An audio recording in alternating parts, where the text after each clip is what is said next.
Il 12 gennaio 1890 a Cervignano, in quello che allora era il Teatro Fornasir, quest'oggi scomparso, si sta tenendo una riunione importantissima.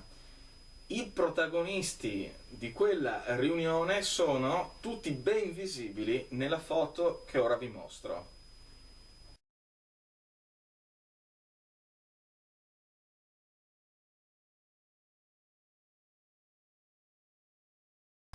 Proprio nella fila in basso, al centro della foto, si vedono bene i due principali artefici della Cervignano Belvedere, ovvero l'ingegnere Giacomo Antonelli e l'ingegner Giulio Dreossi.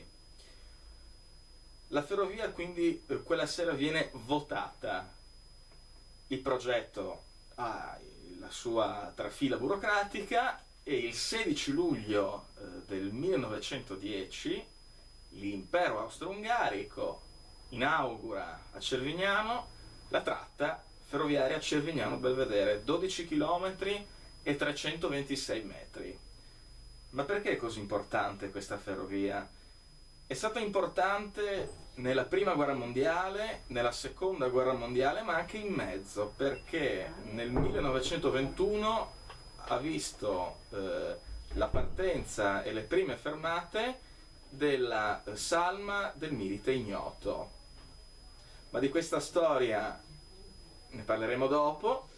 Ora incominceremo il nostro viaggio appunto da Cervignano e poi proseguiremo fino a Terzo, Aquileia, Belvedere, dove appunto la ferrovia concludeva il suo percorso. La cosa molto bella è che in un certo senso la ferrovia è quasi una scusa, un pretesto, perché attraverseremo zone molto belle e molto interessanti sia dal punto di vista artistico sia dal punto di vista storico, sia in alcuni casi dal punto di vista archeologico e naturalistico. Non ci resta che partire.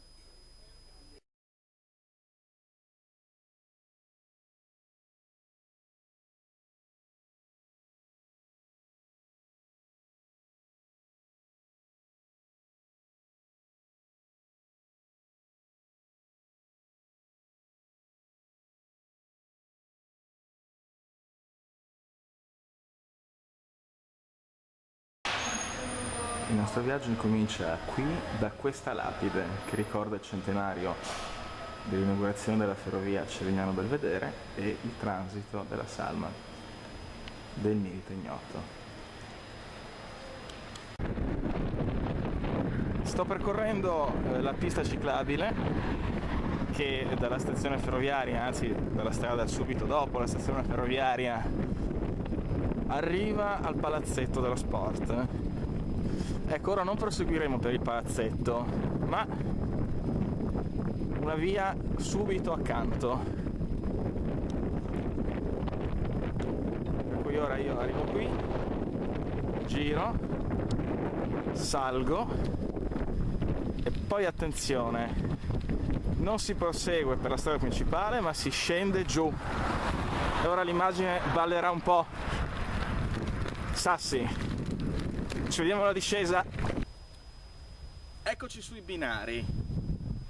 Questa è la ferrovia costruita dagli austriaci e inaugurata il 16 luglio del 1910. La lapide che abbiamo visto era appunto per la commemorazione che l'associazione Cervignano Nostra ha fatto per il centenario della ferrovia proprio il 16 luglio, fra l'altro suonando il brano musicale con la banda di Cervignano che fu suonato quella volta per l'inaugurazione e mai più riproposto, quindi era anche una curiosità interessante e simpatica.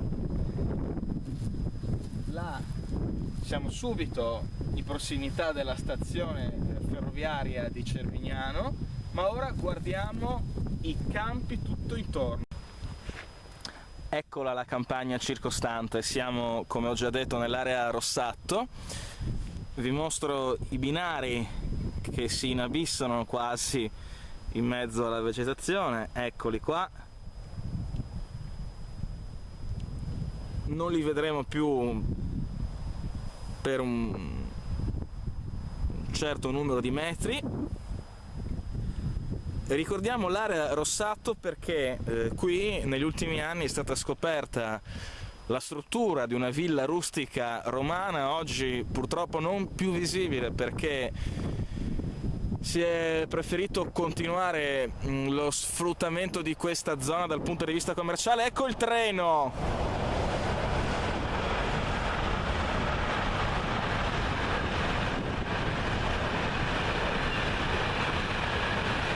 Eccolo lì!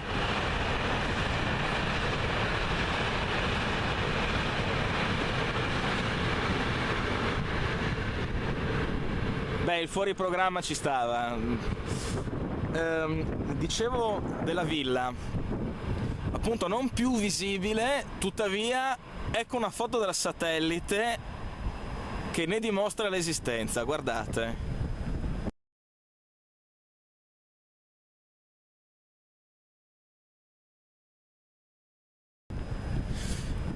Ecco, sono chiaramente riconoscibili le strutture. Ora, il nostro viaggio continua, noi ora costeggeremo queste vigne cercando di seguire per quanto possibile il percorso della ferrovia. Sbucheremo un po' prima di via Monfalcone.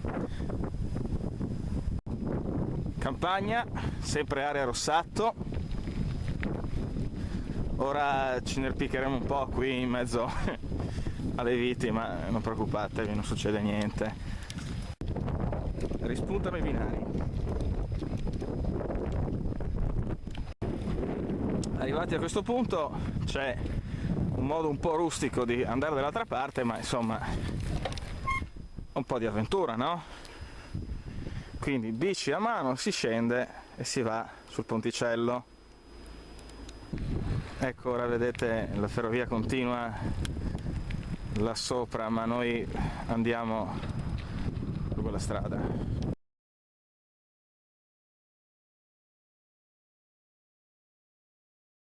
E ora siamo sulla statale che attraverseremo, andremo dall'altra parte e raggiungeremo il retro del centro commerciale, ovvero via, guarda caso, della Ferrovia Vecchia.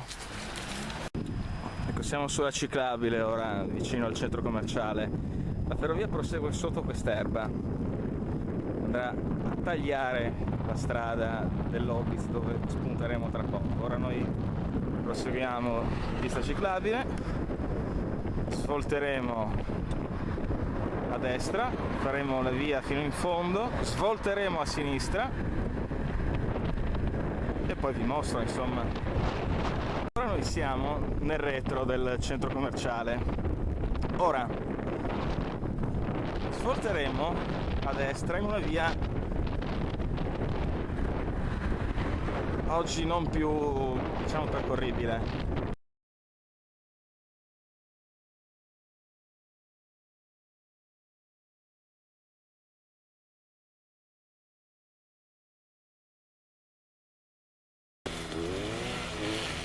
Ecco, vi mostro il pertugio. Ora noi ci muoviamo e andiamo di là. Bici sollevata a mano e ora eccoci, il Lobitz, strada di campi finalmente, un luogo che lo vedremo in fondo, è molto bello.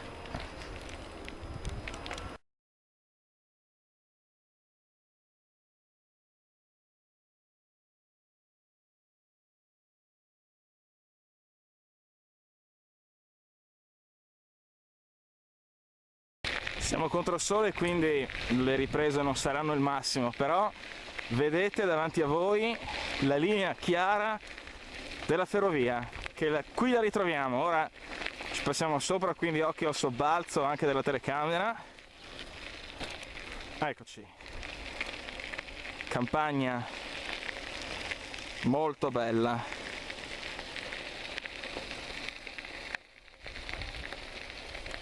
Arrivati qui, ora andiamo sui campi.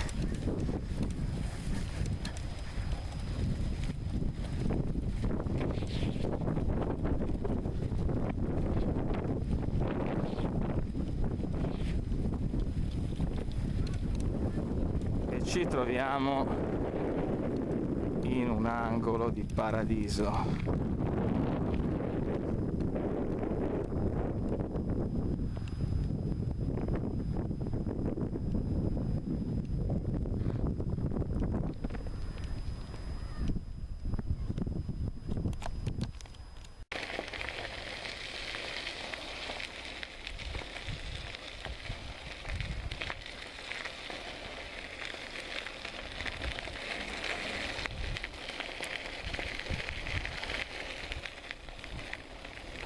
Fra poco ci sarà un'epigrafe romana, un cibo tombale.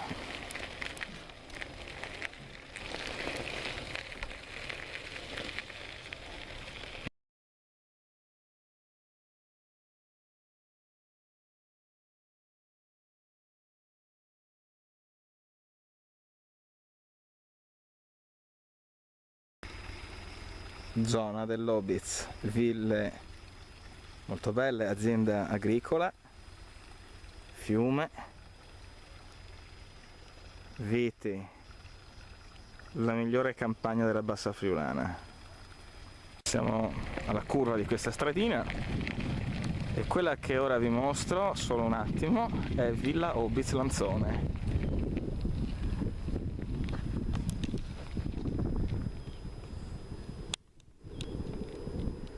Ora è una proprietà privata, per cui non mi addentro.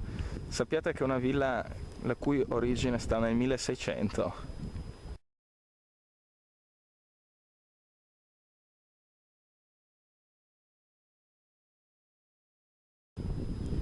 Rimaneggiata un po' di volte, ma la struttura originale dello scalone d'ingresso, lo vedete? È ancora quella antica, di fine 600. Ora ammirate il fiume che prosegue e noi proseguiamo di qua.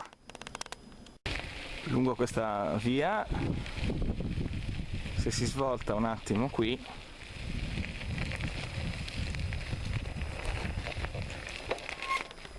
vedete quella base in fondo? È sempre di epoca romana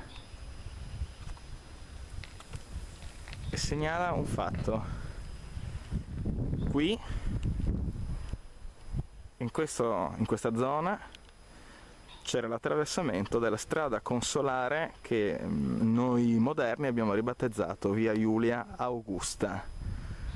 Ora noi riprendiamo la bici e adesso vi mostro cosa c'è in una zona dove nel corso del Novecento, ma anche prima direi il vero, semplici lavori di costruzione o di aratura dei campi hanno tirato fuori di tutto. Ora ci sono case nuove, ancora invendute.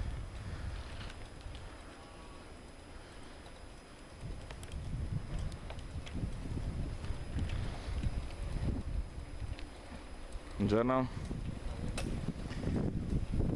In tutta questa zona hanno trovato i resti di un acquedotto romano, urne cinerarie, monili di ogni genere, lapidi, bolli, laterizi. Le case qui intorno sono foderate di materiale recuperato qui. ma non lo vedremo più.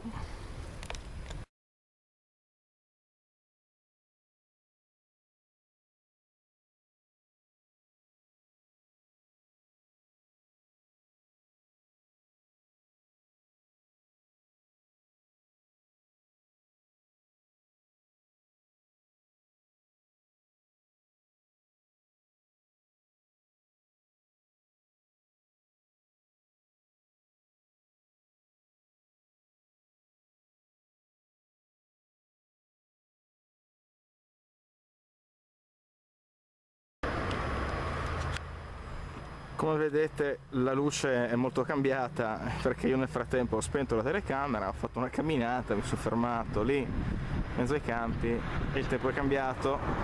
Ora questa è la fine della strada che abbiamo appena percorso, cartello che indica Villa Obitz un po' scolorito e qui biforcazione. Domani continuerò di qua per Terzo, Aquileia e Belvedere Grado. Oggi però mi fermo perché il percorso è pensato in due parti.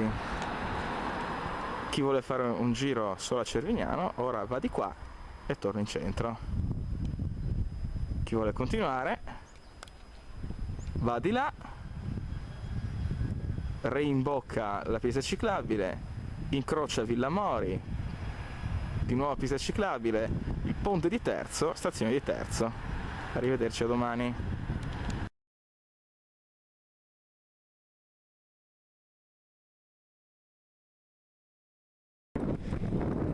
E dunque buongiorno, eccoci di nuovo qui dove ieri ci eravamo lasciati. Adesso imbocchiamo la pista ciclabile per Villa Mori e Terzo di Aquileia. Il fiume Terzo. Anche qui le sponde sono state fatte di recente. Un bel lavoro, bisogna dire. Il ponte. Stazione di Terzo di Aquileia. Una volta entrai, oggi non si può, si vedeva ancora l'ambiente all'interno in stile Liberty. Quest'oggi, come vedete, c'è molto degrado. E poi c'è un mistero. Come mai alla stazione di Terzo si trova la scritta Pieri Stoiaco? Io ricordo una scritta, anzi chiedo scusa, una foto in un libro del 2006 dove si vedeva ancora la scritta Terzo di Aquileia. Oggi è Pieri Stoiaco. Chissà se qualcuno può fare luce su questo mistero.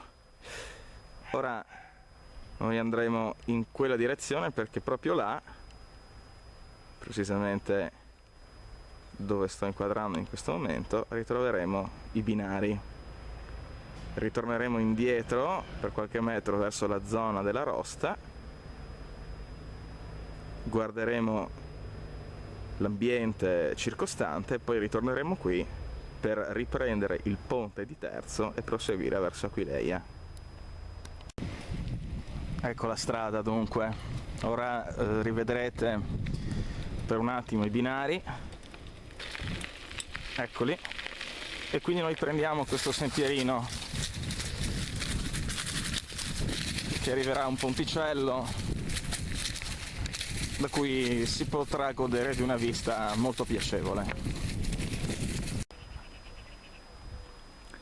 I salici piangenti rendono ancora più bello questo luogo così tranquillo, da notare le acque cristalline.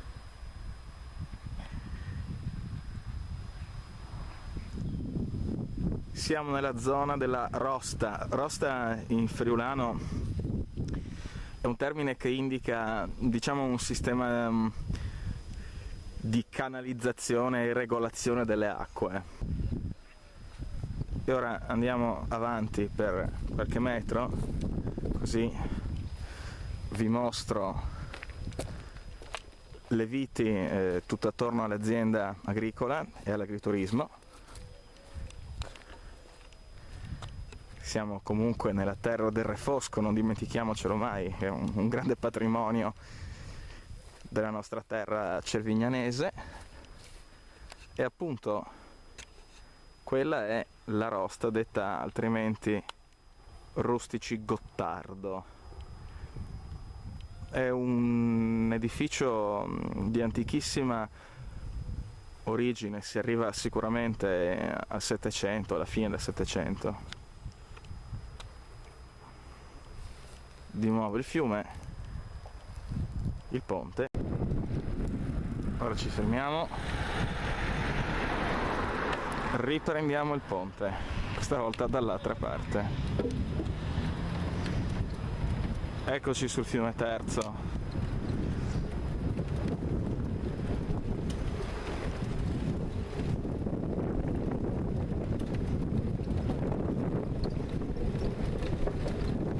Bisogna fare un plauso a chi ha realizzato questo attraversamento, perché è davvero molto bello. Di nuovo i salici piangenti,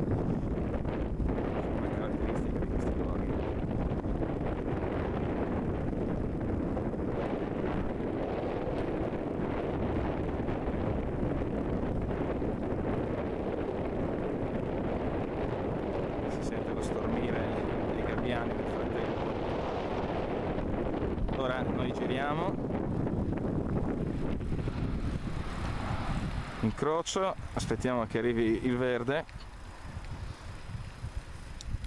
e saremo di nuovo sulla pista ciclabile. Siamo ancora in comune di Terzo di Aquileia e questa è la pista ciclabile che, come vedete, non è più asfaltata ma ha questa soluzione comunque intelligente della ghiaia. Bene, qui siamo esattamente sopra quello che era il passaggio della ferrovia austriaca Cervignano Belvedere, e sarà così più o meno per tutto il nostro percorso fino al mare.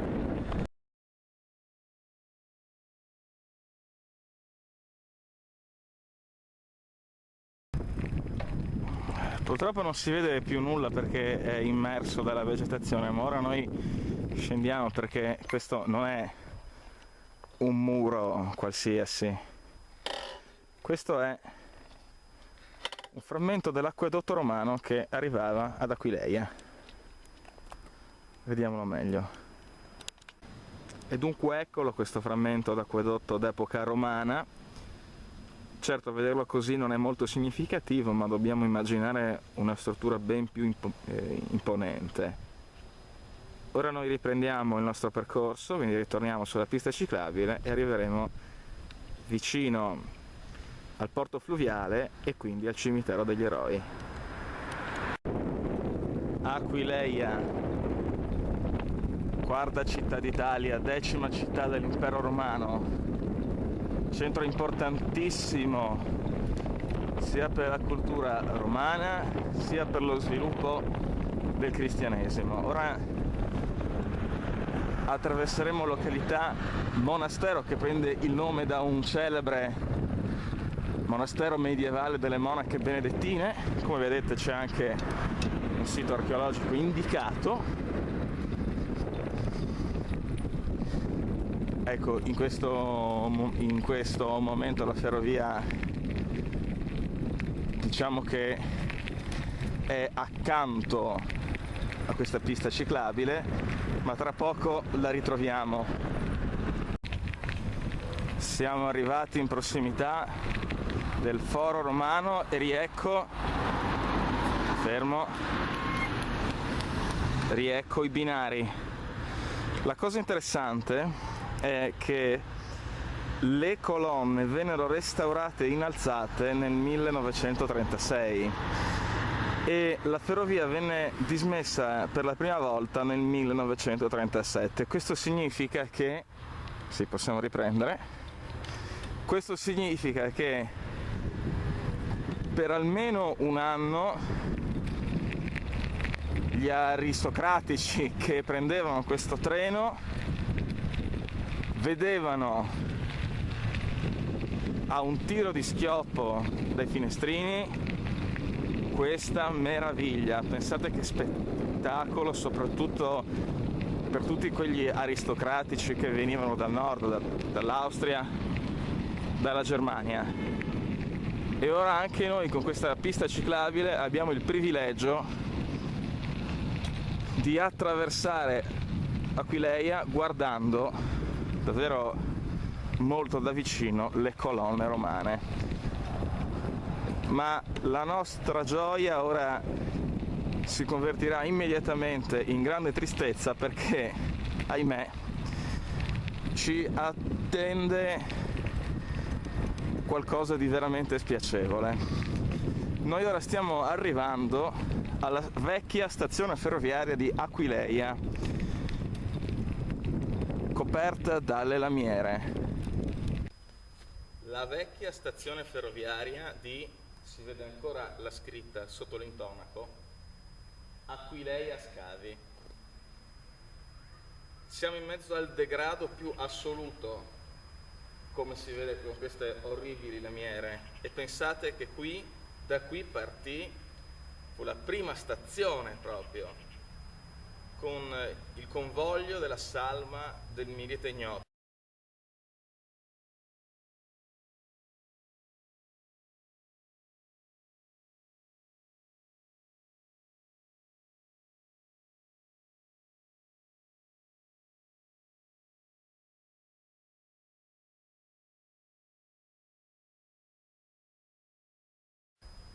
Quello che altrove sarebbe monumento nazionale sacro alla patria è così. Niente da aggiungere se non consolarsi con delle mele direttamente colte dall'albero che ora vi mostro perché merita, merita.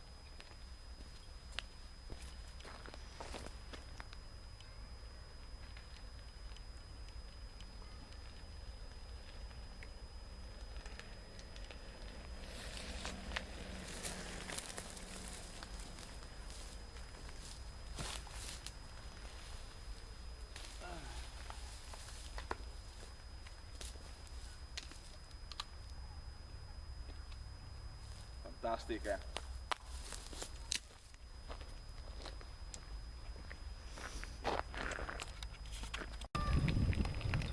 La ferrovia proseguiva e così anche la nostra pista ciclabile. Eccoci dietro la meravigliosa Basilica di Aquileia, mentre dall'altra parte ecco i famosi scavi. Qui ancora non si vede molto, ma da qui incomincia il porto fluviale di Aquileia, il porto romano. Noi per ora andiamo lungo la nostra pista ciclabile. Ora però faremo una leggera deviazione perché, come vedete, continua dritta. Noi invece adesso gireremo in una stradina che costeggia il retro della basilica, perché finalmente arriviamo a una delle tappe più attese di questo viaggio, il cimitero degli eroi.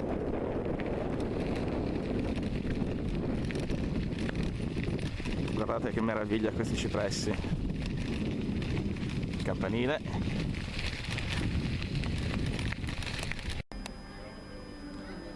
Beh, questa è un'inquadratura che conosciamo. Siamo sul retro della Basilica di Aquileia. Quello che invece pochissimi conoscono è questo cartello, Cimitero dei Caduti, indica l'ingresso al cimitero degli eroi. Siamo all'interno di uno dei luoghi più emozionanti di tutta la Bassa Friulana, il cimitero degli eroi. Questo cimitero ha origine già durante la Prima Guerra Mondiale per dare degna sepoltura ai caduti. E l'idea fu dell'allora parroco di Aquileia, Don Celso Costantini. Gli alberi che vedete furono donati dal comune di Firenze. Per quanto riguarda i singoli caduti, ognuno ha una sua croce di bronzo all'interno il nome è circondato da una scritta in latino, dulce et decorum pro patria mori, dolce, onorevole, morire per la patria. Le sculture sono di Alberto Caligaris e furono donate dall'associazione Dante Alighieri. Ora noi visiteremo alcuni dei monumenti più importanti, sempre nel massimo rispetto dei luoghi.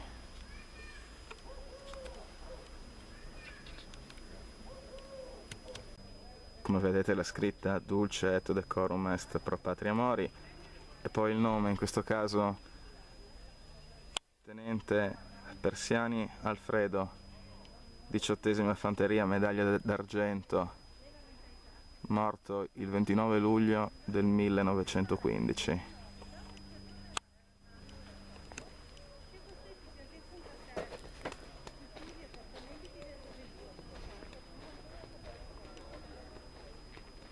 Il monumento ad Ettore Ximenes.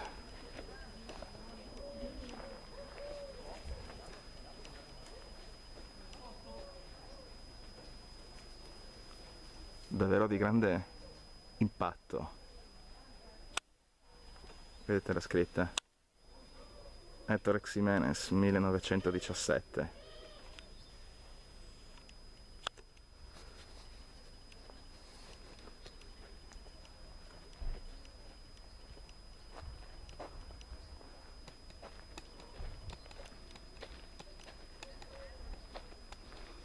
Ci avviciniamo ora al monumento per i 10 militi ignoti e Maria Bergamas.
Le rimanenti 10 furono sepolte qui e nel 1954, quando la stessa Maria Bergamas venne sepolta qui la ritroviamo in primo piano.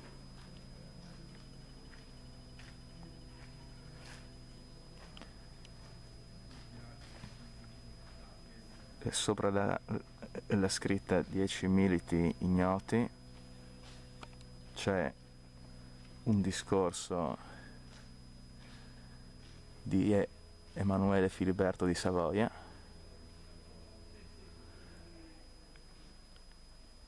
e lassù la lampada è sempre accesa.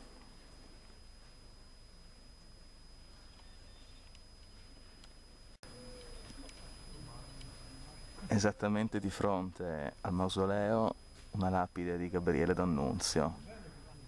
O Aquileia, donna di tristezza, sovrana di dolore, tu serbi le primizie della forza nei tumuli di zolle all'ombra dei cipressi pensierosi.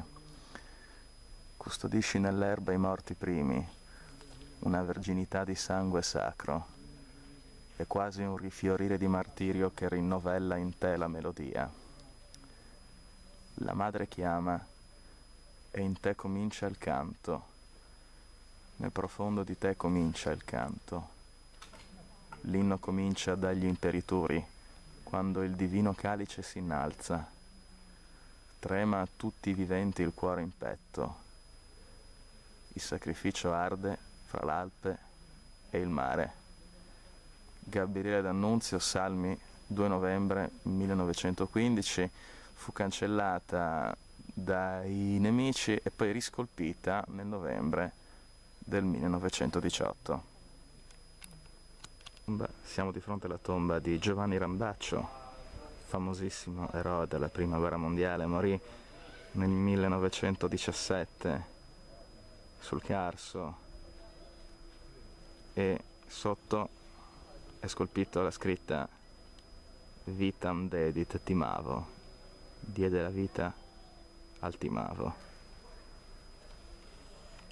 Il funerale venne compiuto a Monfalcone alla presenza di Gabriele D'Annunzio e ora la tomba è qui. Ancora monumenti, ancora tombe, ancora cipressi, ancora mura, in un ambiente di grandissima suggestione. Il campanile della basilica, là sotto dove vedete quel vetro si trovano dei meravigliosi mosaici paleocristiani e qui ancora croci scolpite, il retro della basilica e un ultimo sguardo a questo luogo di profonda suggestione, molto emozionante, prima di proseguire lungo il percorso della vecchia ferrovia, oggi ricalcata dalla pista ciclabile. Prima di proseguire per là in fondo dove riprenderemo la ferrovia e la pista ciclabile, direi che non può mancare un'inquadratura come questa.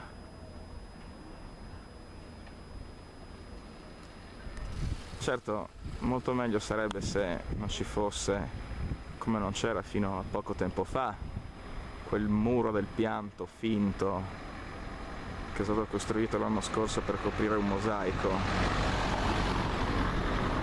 Ecco, io mi chiedo come si possa costruire una struttura finta a ridosso di una basilica così bella e così importante. È una cosa su cui riflettere. Meglio andare avanti, per di là. Lasciamo dunque il cimitero degli eroi che vediamo qui dal retro,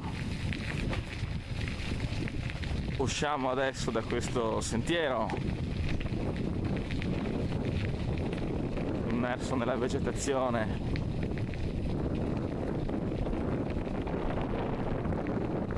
proseguendo dritti, ma non si può in bici, bisogna farla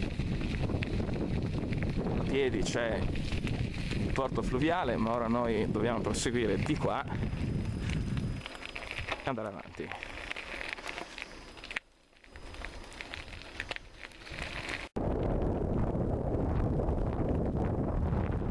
Spettacolo magnifico.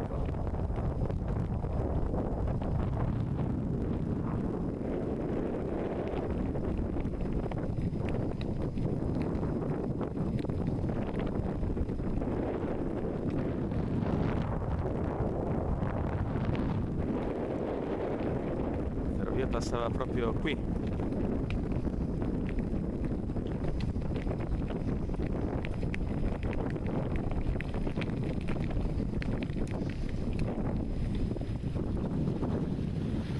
Siamo già in località Boscat. Andiamo dritti. Dal retro della Basilica di Aquileia fino a Belvedere la pista ciclabile ricalca precisamente o quasi il percorso della ferrovia, quindi siamo sicuri di seguire la strada giusta. Siamo in località Terreno Bruciato, ancora in comune di Aquileia. Belvedere non è distante. A Belvedere ammireremo la vecchia stazione ferroviaria, quest'oggi purtroppo in condizioni molto gravi, ma ancora di grande fascino.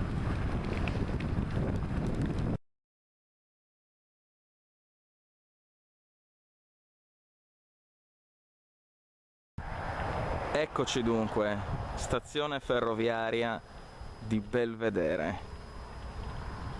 Siamo quasi alla conclusione del nostro percorso. Da qui scendevano i turisti, i viaggiatori della Cervignano Belvedere e chi voleva proseguire per grado andava all'imbarcadero. Ora noi andremo in prossimità del mare e lì ci saluteremo.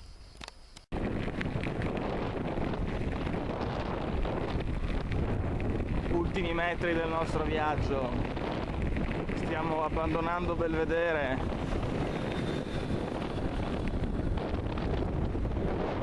Già si vede il cartello grado. Ci siamo ai tanti turisti che venivano dall'Austria, dalla Germania, dalla Mitteleuropa. Arrivavano qui e guardate cosa si trovavano davanti. Naturalmente oggi il panorama di grado è molto cambiato, però l'effetto è comunque davvero straordinario. Grado dunque, pista ciclabile prosegue.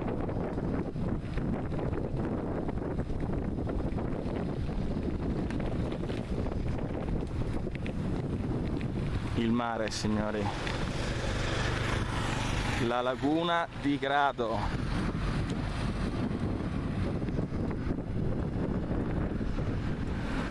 Uno spettacolo di luce.